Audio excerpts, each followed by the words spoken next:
Roll call. Mrs. Fryrick, Here. Mr. Posnow, Here. Mr. Robinson, Here. Mr. Sanders, Here. Mr. Scolette, Here. Mrs. Schrader, Here. Mr. Sears, Here. Mr. Toman, Here. Mr. Watts. First opportunity tonight for a public comment. All comments and questions will be addressed to the president. Board and staff members will not normally respond to comments or questions during the meeting unless recognized by the president for this purpose. Comments will be limited at the discretion of the president to 5 minutes or less. Do I have any takers? Okay, thank you. The board will have a retreat. There will be a strategic planning session. It's scheduled for February the 11th. And dinner will be at 6 o'clock, and the session will start at 6:30. There will also be a special purpose non-voting meeting, which has been scheduled for February 20th at 6:30 to talk about the feasibility study. Dr. Willis. Thank you. You have before you tonight, we'll be asking for you to vote on a calendar for the 2019-2020 school year. So we can talk about it a little bit tonight and give it a couple weeks to think about it and then vote on it at the second meeting in February. You have before you two versions of the calendar. Would you be able to bring that calendar up by chance? And if you look in the bottom right-hand corner, you can see which one's which. You've got proposed draft 1A and proposed draft 1B. There's not a huge difference between the two. Gave you these two different calendars so you can see the difference between a calendar that has built-in snow days and one that does not. We've heard from some of the students in some of the English classes were writing persuasive essays, and one of the persuasive essays, well, I had several persuasive essays saying that we really need to have built-in snow days. Okay. There were other essays about other things too, early start times, which, you know, preaching to the choir. But nonetheless, they wrote some good essays about those things. But if you look at calendar draft, proposed draft 1A, I'll go through this in general with you. If you look in August, you'll see that there are 3 green days in August. Those are in-service days. The first student day would be the 19th of August. That would be that transition day, that introductory day for students transitioning to a new grade level, new building. You can see that on September 2nd, of course, is Labor Day. Then in the 30th of September, we have scheduled a No School for Students Day for parent-teacher conferences. The 30th was chosen as a good spot somewhere in that range of the month. It also coincides with Rosh Hashanah. So students of the Jewish faith will have an opportunity to participate in those things without worrying about school. Into October, if you look at the 14th, the school is closed that day, and you can see throughout the various things. An important thing to point out in December, you see the pink days in December. One of the things we heard from students is that they really, really wanted midterms prior to Christmas break. I think we were able to pull that off. God forbid we have any snow between the beginning of the school year and Christmas break. Of course, it happens sometimes, but we'll deal with that when it happens. But this honors that request that they had. You can see the Christmas break would end January 1st, obviously. And things of other significance in here, if you look at April, the 10th and the 13th, in this version A of the calendar, schools close those days. They're not snow, neither of them are snow makeup days. There's no snow makeup days in this calendar. Okay? Which means, if you look to May, the last student day is the 27th. And all snow days will be added to the end of the year. And the 28th, which is the last day for staff, of course, that would get pushed back to the day after the last student day. That would float. So, with those things in mind, if you look at the other calendar, copy B, the only difference between those two is that you'll notice that in April, the 9th of April, which is in yellow, that would be a snow makeup day. So if that's a snow makeup day, the last day of school is no longer the 27th of May, it would have to be the 28th of May. So that is the difference between having a built-in snow day or not having a built-in snow day. The school year is going to end on the same date, no matter which way you approach it. So we're looking to not do built-in snow days and just add all snow days at the end of the year. Because sometimes when you have a built-in snow day, people inadvertently make plans for long weekends, and it causes all kinds of personal day problems and things like that. We're just going to avoid that issue by not having built-in snow days, and it's really clear when all the student days are, and it's really clear when the end of the year is, if there's no snow, but I can't recall a year when we had no snow.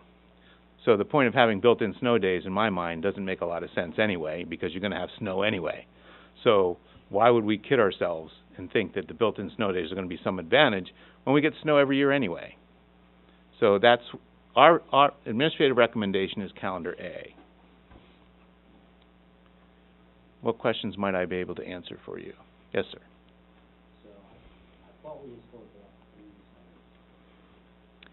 Sundays. This year we have none. I believe the oh, that's right, the 9th, or right, April Thursday, Easter Thursday, and Easter Monday. Yeah, yeah, Those are the only 2 that we made. in the current year. Yeah. So if you build in a snow day, you have to account for that at the end of the year.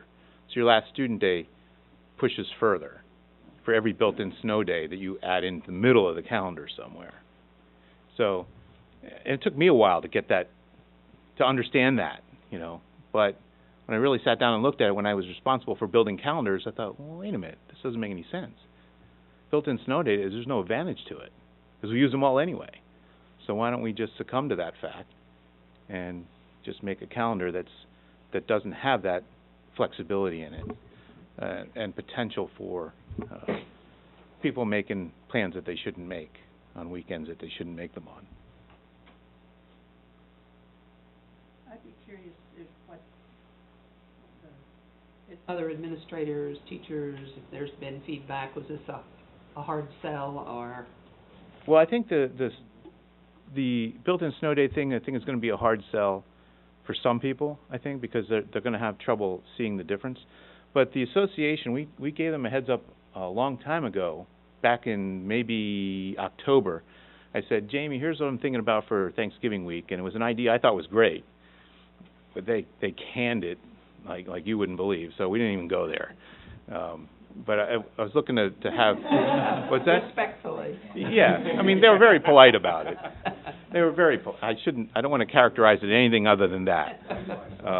But we did talk to them about that and share with them some other ideas, and they were more than happy to share their opinions with us, which we were happy for, and caused us to go in a different direction, which is a good thing. The administrative team, Dr. Krauser led most of the effort to get this all coordinated, and worked with the administrative team to get that done.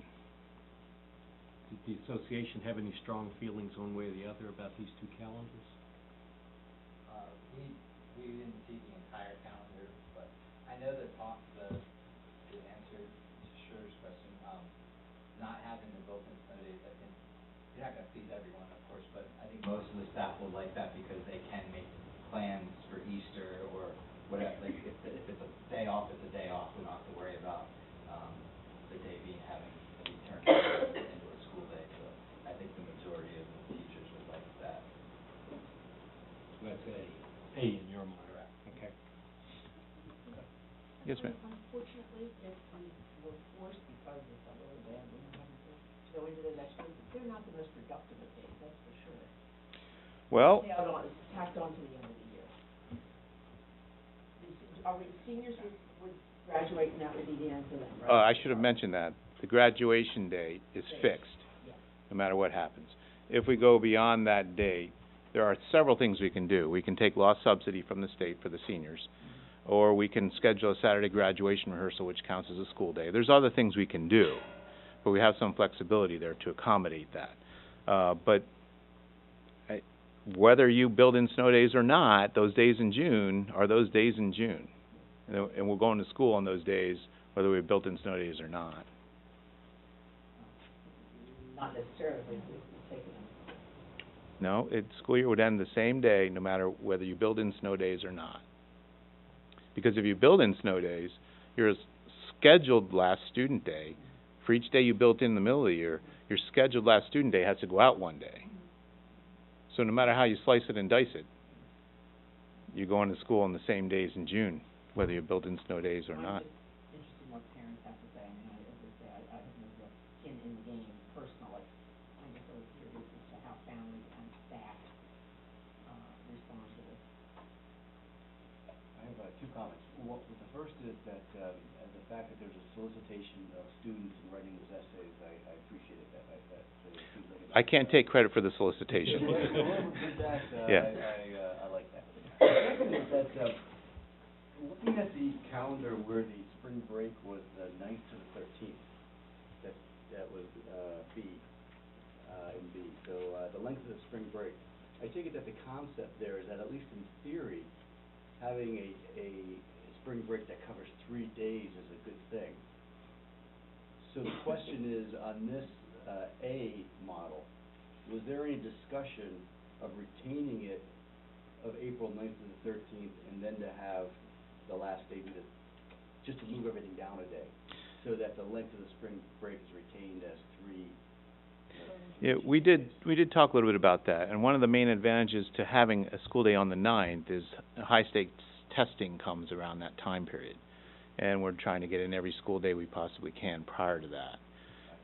So that was a consideration, and also we wanted to have the last scheduled student day as far into May as possible, or as soon into May as possible. So any day we add as a vacation day just pushes the last school day one day beyond. So, I mean, in calendar B, that would be a built-in snow day. You know what I'm saying about that? So if to follow along Steve's train, so April 9th is a snow day In B, in B. yeah. And we have to use April 9th as a snow day. What's the number of people that actually come to class? So we're losing an extra day by calling it a snow day. Does that make sense? Mm-hmm. So in other words, this April 9th, or this Easter Thursday, we want to take a look at attendance and see what that looks like. Yeah. Yeah. Because you know, you say it's a snow day, and then people kind of schedule around that, and then you say, well, nope, we got to go to school. How many people have already got their plans and kind of... Yeah, and the relevance is, what is the value of being able to take that longer vacation at that point, weighed against the considerations you just put down in terms of test taking. Well, I do remember talking in my last place to parents about spring break. We had some parents pushing for a longer spring break for a ski weekend. And another parent said, well, that your ski weekend and ski week is a daycare nightmare for me. So it's a balancing act, and it's tough. While, you know, it's good for some, not so good for others, that kind of a thing.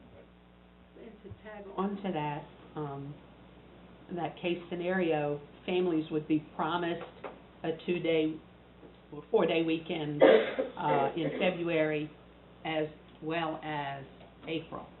That's correct. Am I seeing that correctly? That is correct.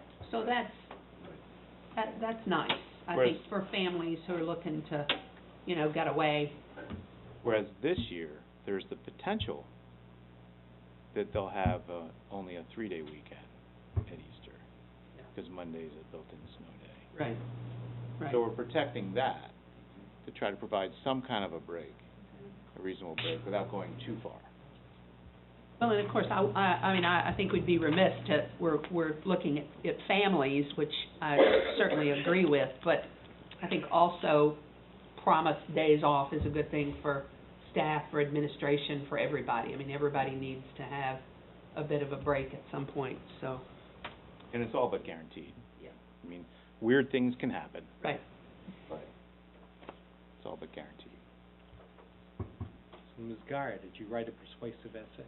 I did not, but last year I did. It's like a sophomore in this class. Oh, it's 10th grade that does that. Yeah. They were good essays, by the way. Yeah. They were well thought out. Did you have comments regarding built-in or not built-in? Honestly, like, my family personally, like, doesn't really go on vacation, so it doesn't bother me as much. And my mom is a teacher, I don't think has a super strong opinion either way.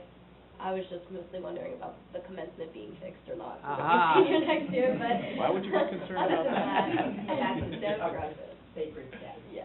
We're one of the few districts around here that actually does that. A lot of them set graduation until Yeah. February or March, Yeah. and they're willing to change it, and I've always think that we can take that little bit of a hit on daily maintenance. Some districts don't have a choice because they have to rent a venue and they have to fix a date and be done with it. We're not in that situation. You fix it, and you're not running it. Yeah. Okay. Thank you very much. And tonight we have reports from Ms. Fasek. We'll let you go first tonight from the middle school. Good evening, everyone. I know that Mr. Shirey was just in here, I think, 2 weeks ago. So in 2 weeks, I don't know that much has changed in the middle school, but we are hoping that the groundhog has made the correct prediction and that we are moving out of winter and into spring, so our winter sports are winding down, getting ready, talking about the kids to come in for spring sports. Mr. Sanders brought up that we had just had our winter science fair, I guess we call that. The 8th graders are so pleased that it is over. They were all in the library lined up.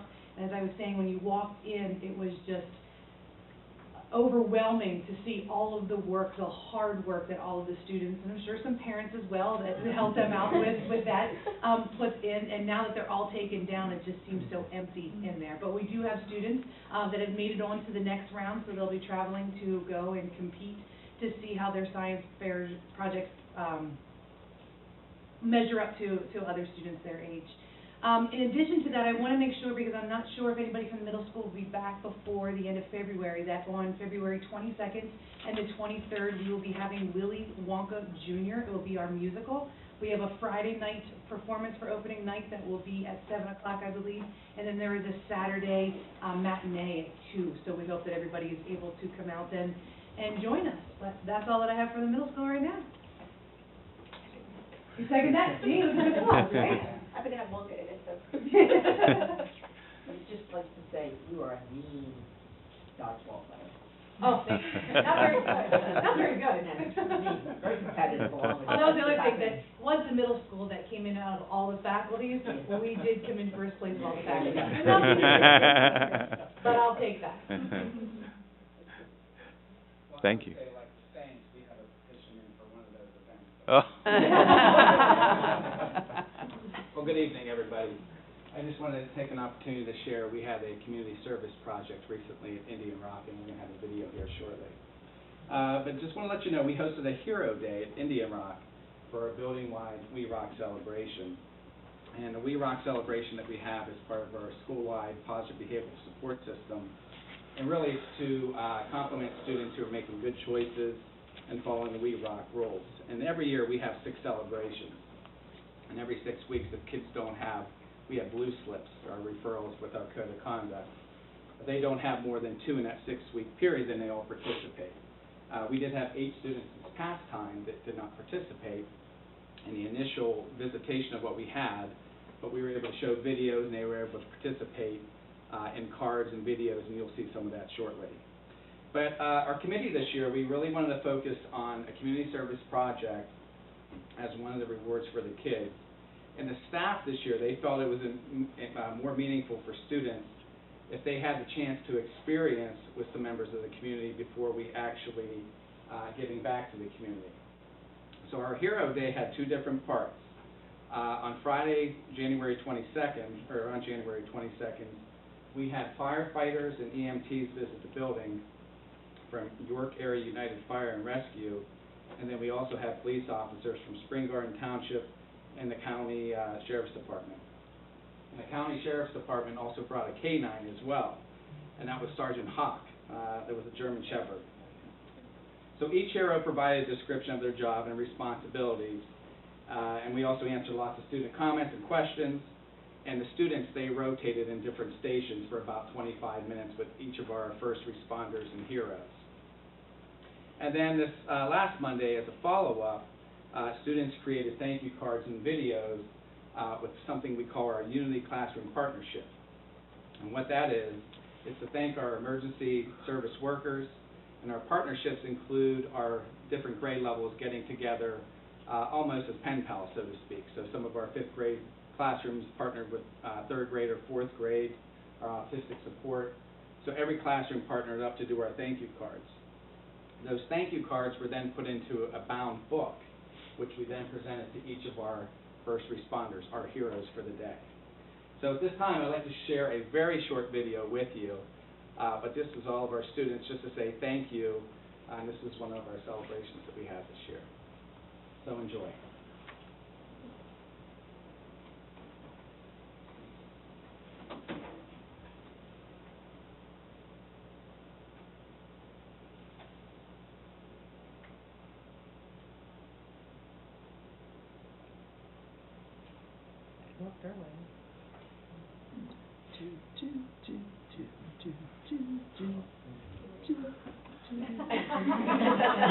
What you will find, if you get an opportunity, as you can see, 4.5 minutes, and each of our students, actually I would say 98% of them, gave a thank you. So after about 30 seconds, you get the gist of what they're thanking, and we appreciate your service and the comments they make. They make some signs and some posters and some different things, but I have to tell you, our first responders kids gave a new appreciation, also staff too, for the job they do, and we really thank them for their service.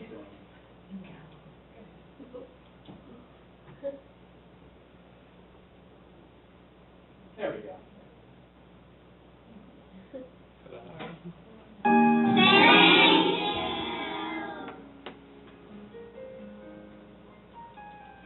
Thank you for all you do. Thank you. Thank you. Thank you. Thank you. Thank you. Thank you. Thank you. Thank you. Thank you. Thank you. Mr. Strine, who works for the county sheriff, he actually has Thank you for being here. Thank you. Thank you for keeping us safe. Thank you for your service. Thank you for being a hero. Thank you. Thank you. Thanks. Thank you. Thank you. Thank you.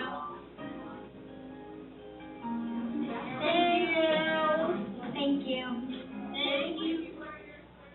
And again, if you continue to see the different students that come through, and lots of thank you.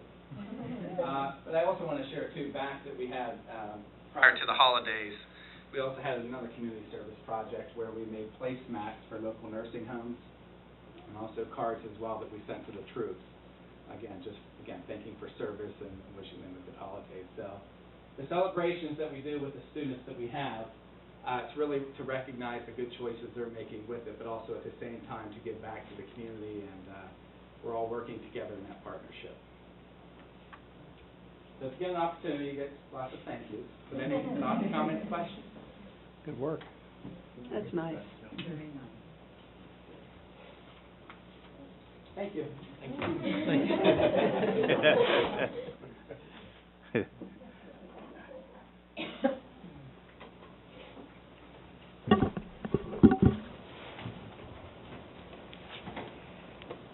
And that concludes Superintendent's report. Thank you, Mr. Posnell. The first item I'm asking the board to approve this evening. The administration recommends board approval of the agreement with Core Design Group for professional design services for East York Elementary for floor finishes and restoration. This is for the terrazzo floor finishes in the recently added lobby and terrazzo restoration in the existing front section of the building. The work will be done on a time and material basis not to exceed 6% of the construction cost. I put this on this evening because they're anxious to get working on the specifications so we can get this project out for bid. Second. Questions?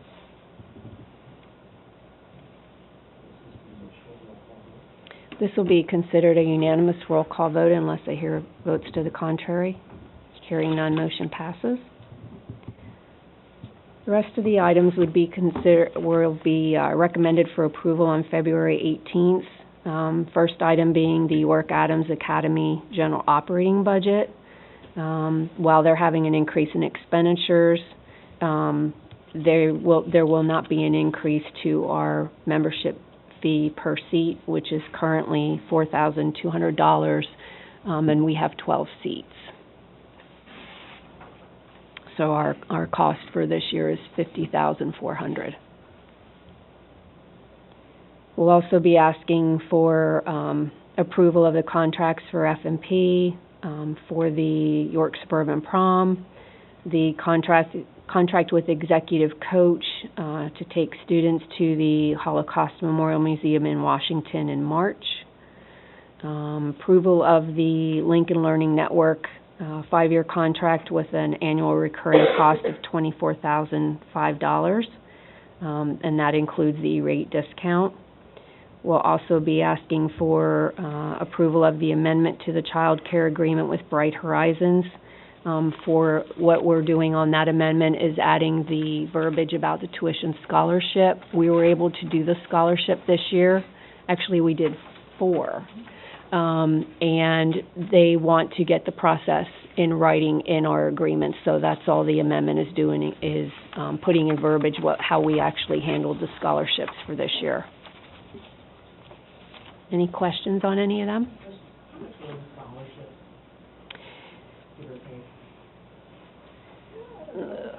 Yeah, I don't remember off the top. I will get you that number because we did them a little different. I can tell you total scholarships, because of the way we did it this year, was around 40,000. But I will get you the specifics on that because we didn't do them for the full year, and there was other factors involved how we gave them out. So I'll put that in writing for the board. What are the things that we're realizing as a result of having this program here at the Suburban? Correct. And the other one, under the trip to the Holocaust Museum, how many students are going? Is it just one bus? It is one bus. I'd like to make an observation on that same item. First, I'm glad it's there, very glad it's there. But would also like to point out that we have a wonderful resource right across the street. And those of you that are members of the JCC, you walk into the entry hall and you look at the sculpture on the wall. I would ask you to try to make eye contact with somebody in that sculpture. Pick somebody out every time you walk in. And take that image with you as you work out, and remember that. Pick another one the next time. Try to give it a name, give it some significance, and understand that every one of the images on that sculpture was gone within months or years of the idea being cast. Look at the little kids in that sculpture and imagine that some of them, most of them, would be alive today, or could be alive today, and they're not. It's not just something to be taken for granted when you walk into that facility, and I would ask the administration to try to make that part of the curriculum somehow, to get the kids over there from time to time and let them see that memorial. And understand that for every face in the 6 million on that wall, there's another person that's not shown. A Pole, a Czech, a homosexual, somebody else who was killed because they didn't fit the profile. We're very fortunate to have that here. I'm not sure where else in this country you'll find something like that. Here it is right across the street from us. So let's take advantage of it. Thank you. In number 5, we're talking about doing the amendment. Are we limiting or amending to identify the dollar amount that we're getting for scholarships, or the number of students, or what are we? It's just the process on how we do the scholarships. There's no dollar amount attached to it. I can actually... It was tied to revenue and cost. Right. I can actually attach the agreement to this so that everybody can see it. And it would be just one line item that has to do with tuition scholarship. The York Adams budget We have 12 seats. Correct. If those seats are not filled, do we pay the same? Do. We do. Enroll students through that. We may have more than 12 in a year. It depends how many credits they need when they get to York Adams Academy.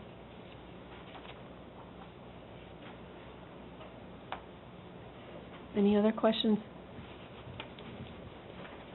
Informational, the administrative review follow-up. At the last meeting, I told you we were being reviewed by the Department of Nutrition. They were here January 22nd and 23rd. They observed 2 of our buildings. Middle school, they observed both breakfast and lunch. Yorkshire, on the 23rd, they observed lunch. The review went very well. We do have 2 possible corrective actions at the middle school. Again, it was through the observation. These are the only ones that we may actually have to provide them a written response. Everything else they call technical assistant. It was just a verbal observation, or it was just a clarification. So, Dr. Krauser, you were there. Do you have anything to add? No, that was it. I think it was very informative. I think they advised on some small items. That was it. So, they'll be back in 3 years. And the only other item that I would like to add is our bond issue did sell last week on the 29th, $9.5 million in bonds with a yield of 2.89%, and we will settle on February 21st. That concludes my report. Last month, nearly $1,400 was raised just from our Mr. YS Man pageant, and $215 was raised from our Mod Pizza Night, which were both held on January 17th to benefit our mini-thon this year. January 26th was a proud day for the class of 2020, as we were champions of this year's Battle of the Buildings. We are fully taking advantage of the bragging rights we gained, much to the irritation of the senior class, since they're pretty high right now. Although the real accomplishment of the night was the nearly $5,000 we raised for Dollars for Scholars. This coming week there will be a Panera Night on Thursday at the Panera Bread located on South Queen Street, at which 20% of the proceeds will go to our mini-thon total. And as you may know, the Snowco Dance was postponed from January 19th and is scheduled for this Friday at the Bond in downtown York. Mini-thon is just 18 days away, and student council's committees have shifted into full gear to prepare. Things are really busy right now, and we're having meetings pretty much every day. At this point in the year, and throughout this week in particular, the regular winter sports season is drawing to a close. Girls and boys varsity basketball are both 7 and 12, which may be changing as we speak. And wrestling is 15 and 8, boys swimming is 4-0 and 1, and they are co-league champions with Dover. And girls swimming is 5 and 0, earning them the title of league champions. That's all I have to report. Thank you. The committee meeting schedule is linked on here, and Mr. Robinson. Thank you, Mr. Posnell. You have before you the personnel report, which includes employment and resignations. Would any board member like any of these items considered separately, or are there any questions on any of these items? If not, the chair moves approval of the below-mentioned items. Yep. I'll second that. Questions, comments? We have a short roll call vote. This will be considered a unanimous roll call vote unless I hear votes to the contrary. Hearing none, motion passes. In the absence of Mr. Watts, who is the other committee representative for? Mr. Coleman, is that you still? I'm on the committee. All right, you're up. You're up. No report now.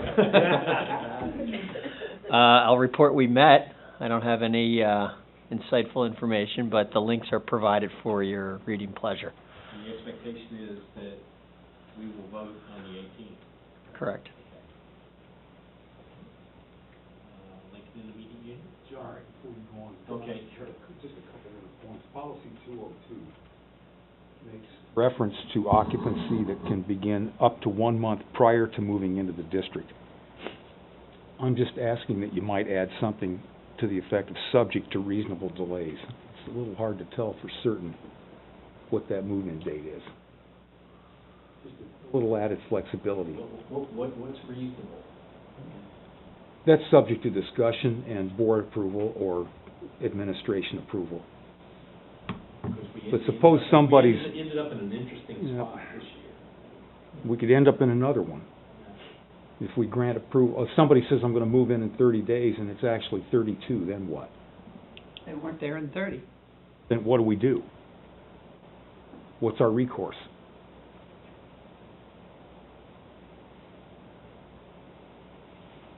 Memory serves, We're even allowing the 30 days anymore in the revised policy. no, They're not.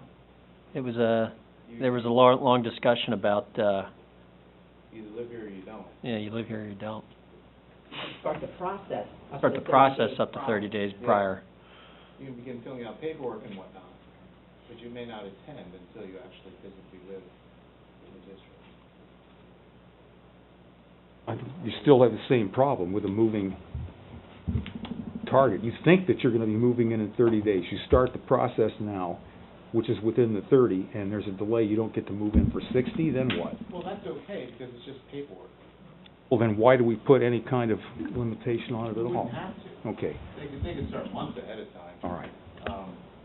That's just a little bit of protection for us if they want to schedule, enroll months ahead of Okay. time, but it's also our Right. main enrollment period for kindergarten and whatnot. We don't want to have to deal with that 2 months early when we've got all the kindergarten registrations to deal with and things like that. So it gives us the Okay. ability to put it off a little bit closer to the time so.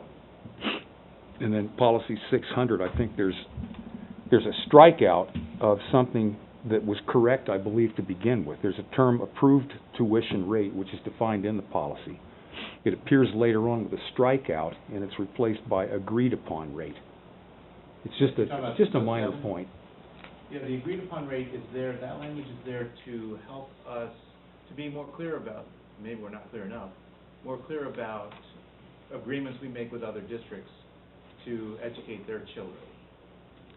For example, an autistic Mhm. child that may be District Y. Would that rate be different than the approved tuition Yes, rate? Absolutely, because it's based on our actual cost. Oh, well, that's not clear. Okay, So, we can revisit that, see if there's any way to clear that up, all right. but that's to give us. Just looking at it from the perspective of someone who didn't attend the meetings, Yeah. and I see the two terms and wonder if they're in opposition with each other. Thank you. Yeah.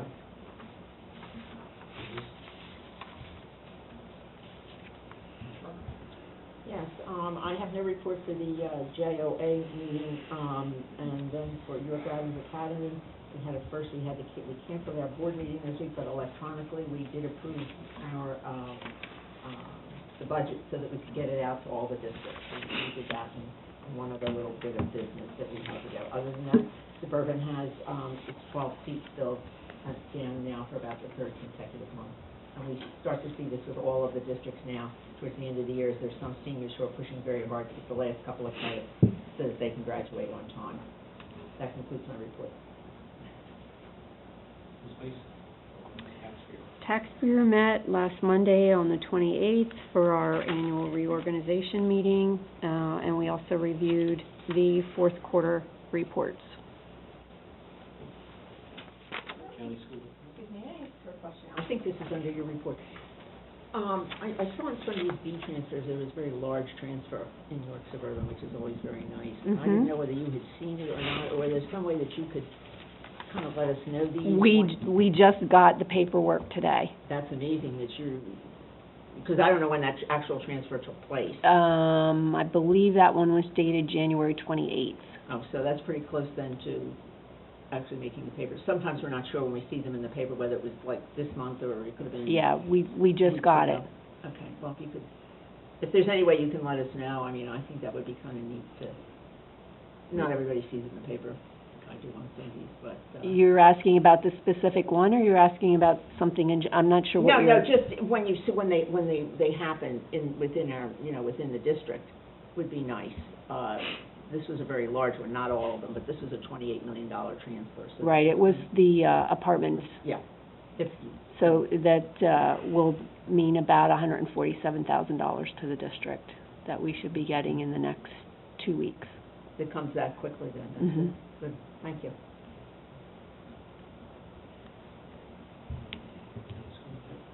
Yes, a couple of things I'd like to share from our meeting on Thursday last week. We learned about a program that was referred to as Keystone Summit that the School of Technology hosted, where representatives from 14 member school districts all came together and discussed, shared ideas, school to school, regarding best practices in preparing students for the Keystones. And it, I guess, was very well received. 3 days, one for literature, one for bio, and one for algebra.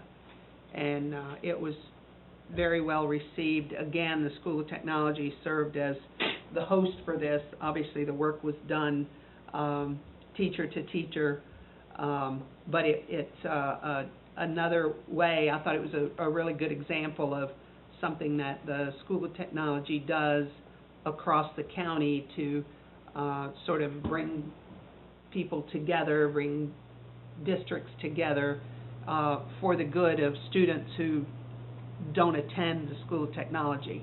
So I wanted to share that. The request was made, and of course the School of Technology is happy to do that, that perhaps other subject areas that are not keystone subjects, that they could have similar programming for other subjects. Just nice to get other schools, all the schools together and share ideas with regard to best practices for the various subjects. And something else that was discussed, which I thought was important to share with you guys, is the School of Technology is really trying to focus on unity and diversity within their student body. You may remember there was some ugliness a year or two ago, and they've really taken the ball and run with it in terms of trying to bring, of course, bear in mind, kids come from all over the county, have no history together, and all of a sudden they're thrown together, and now they're, you know, all working under one roof, so to speak. So they've brought in speakers. They're really working toward unifying their student body, and that's sort of an ongoing process. But they really focused on it in October. They had a week in October that was called Diversity Week, and it's just a focus in the district, and again, something I just wanted to share with you, because those are our students too, as you've heard me say before. But a couple things that are good things going on over there. Thank you. I have a question. Thank you. Yeah, go ahead. Lois N., will there be a report out of the Keystone Summit? I think you just heard it. No, I mean physical, a written report.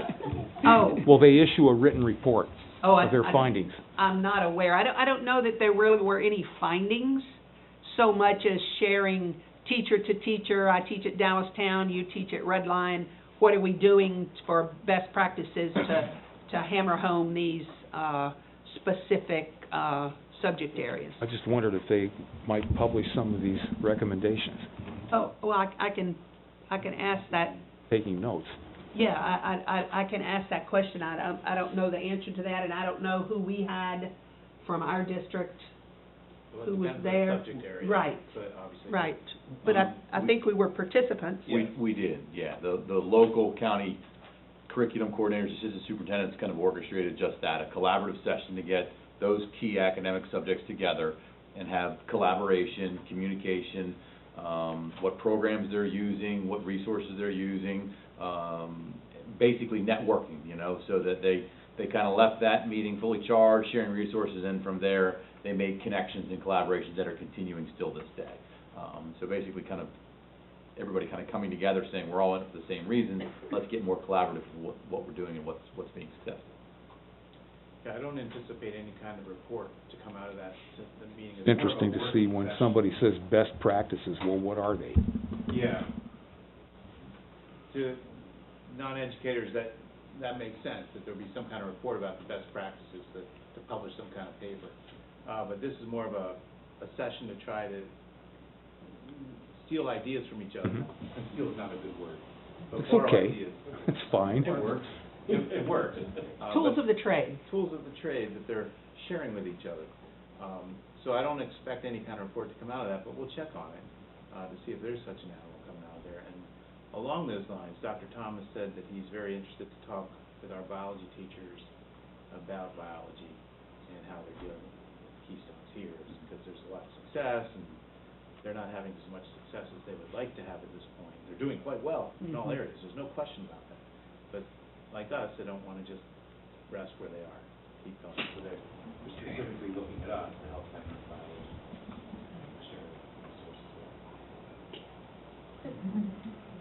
That's all. Thank you, everyone, for coming out on what almost seems like a spring-like night. And this is your last opportunity for public comment. The board meeting schedule is attached here, and unless there are any questions or comments, we are adjourned. Okay, let's take 5 minutes, and we'll have a